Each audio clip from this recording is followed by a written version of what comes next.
Student, आज हम पढ़ेंगे कक्षा 1 का विषय हिंदी व्याकरण पाठ 4। पाठ का नाम है शब्द। तो आज हम पाठ 4 शब्द के बारे में पढ़ेंगे कि शब्द कैसे बनते हैं, शब्द क्या होता है। एक से अधिक वर्णों या व्यंजनों एवं स्वरों को जोड़कर हम शब्द बनाते हैं। सही शब्द वही हो सकता है जिसका अपना एक अर्थ होता है, उसे हम शब्द कहते हैं। यहाँ पे आपका दिया है, नीचे दिए गए वर्णों के योग को पढ़ो और समझो। यहाँ पे कुछ वर्णों के योग दिए गए हैं जिसे आप पढ़ेंगे और समझेंगे। यहाँ पे आपके वर्णों का योग है र प्लस घ इक्वल टू रग।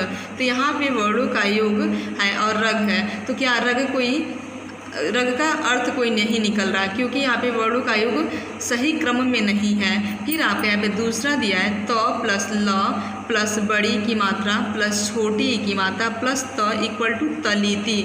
तो यहाँ पे तलिति आपका क्या, इसका कोई अर्थ नहीं है, ये कोई शब्द नहीं है, क्योंकि यहाँ पे वर्णों का योग निश्चित क्रम में नहीं है। फिर आपका दिया है र प्लस म प्लस ओ की मात्रा इक्वल टू रमो। फिर यहाँ पे आपका वर्णों का योग निश्चित क्रम में नहीं है, इसलिए इसका कोई सार्थक अर्थ नहीं निकल रहा है। उपयुक्त वर्णों के योग शब्द नहीं हैं, इन वर्णों के योग का कोई अर्थ नहीं निकलता है।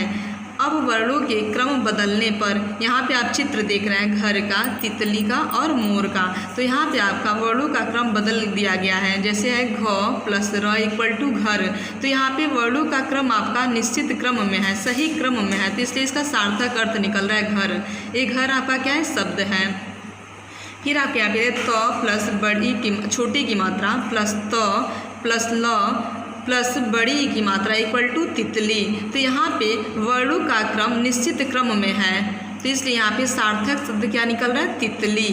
ये तितली शब्द होता है। फिर यहाँ पे दिया है म प्लस ओ की मात्रा प्लस र इक्वल टू मोर। यहाँ फिर आपका वर्णों का क्रम सही है, यहाँ पे आपका वर्णों का क्रम निश्चित क्रम में नहीं था, सही क्रम में नहीं था, इसलिए इसका सार्थक शब्द नहीं निकल रहा था।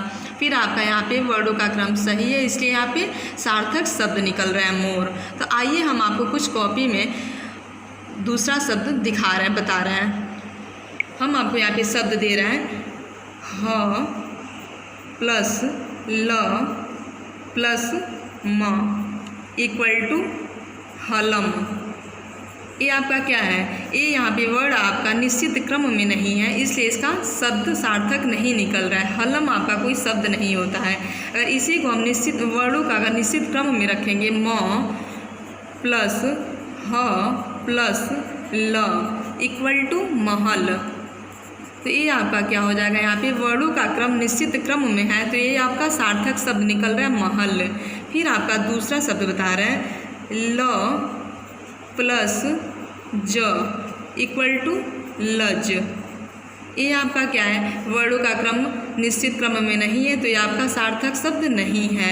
अगर इसी को हम वर्णों का क्रम निश्चित कर देंगे, यहाँ पे ज प्लस ल इक्वल टू जल, ये आपका क्या है, सार्थक शब्द है, क्योंकि जल शब्द होता है। ऐसे हम आपको बता रहे हैं ज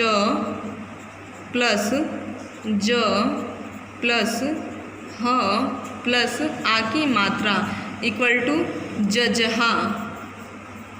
जजहा आपका कोई शब्द नहीं है, क्योंकि आपके वर्णों का क्रम सही क्रम में नहीं है। अगर इसी को हम लिखेंगे ज प्लस ह प्लस आ की मात्रा प्लस ज इक्वल टू जहाज, तो ये आपका क्या हो जाएगा, एक सार्थक शब्द है, क्योंकि ये आपका वर्णों का क्रम निश्चित क्रम में है, तो इसे आप पढ़ेंगे जहाज। दो या दो से अधिक वर्णों तथा वर्णों एवं मात्राओं के निश्चित क्रम में मेल से ही शब्द बनते हैं। प्रत्येक शब्द का अपना एक निश्चित अर्थ होता है।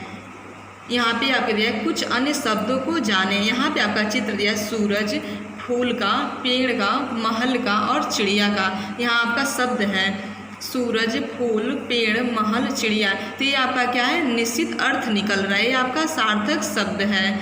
शब्द है वर्णों का खेल, स्वर और व्यंजनों का कराए मेल। तो ऐसे ही आप अपने चैप्टर 4 शब्द चैप्टर को आप अच्छे से पढ़ेंगे और इसे आप समझेंगे। आज आपका क्लास यहीं ओवर हो रहा है। Thank you.